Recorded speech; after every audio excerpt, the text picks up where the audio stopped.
Good morning, good Erev Shabbos. Special greetings to our soldiers at Fort Jackson, everybody watching our video. Our Parsha opens with Abraham's meeting with three strangers that are called men, but later we discover that they are in fact angels.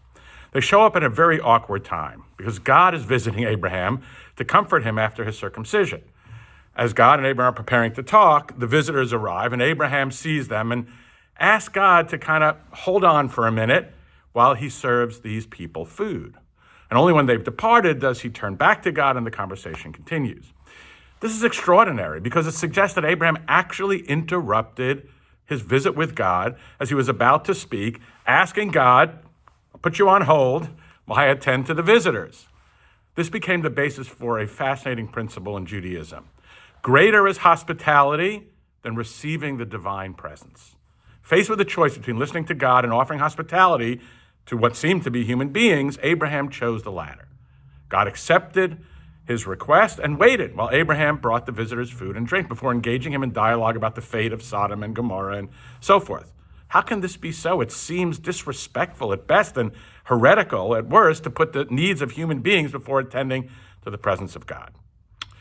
What the passage is telling us is that though something so immensely profound, the idolaters of Abraham's times worshiped the forces of nature. They worshiped power and the powerful. And Abraham knew that God is beyond nature. There is only one thing in the universe on which he has set his image. That's people. Every person, powerful and powerless alike.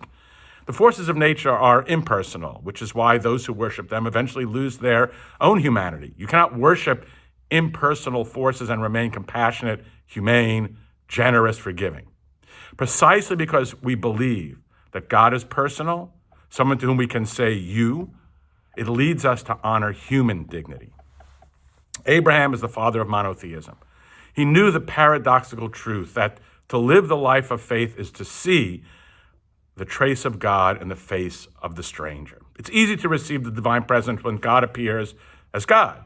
What is more difficult is to sense the divine presence when it comes disguised as three anonymous passersby. That was Abraham's greatness. He knew that serving God and offering hospitality to strangers were not two different things, but in fact they were one. Initially, the visitors are spoken of as standing above Abraham, while later Abraham is described as standing above them. And the interpretation of this is that at first the visitors were higher than Abraham because they were angels. But when he gave them food and drink and shelter, and he stood even higher than the angels. In this reading of our Parsha, the sages allowed us to hear one of the most fundamental principles of the life of faith. We honor God by honoring that which is created in his image, human beings. Have a wonderful Shabbat. Shabbat Shalom.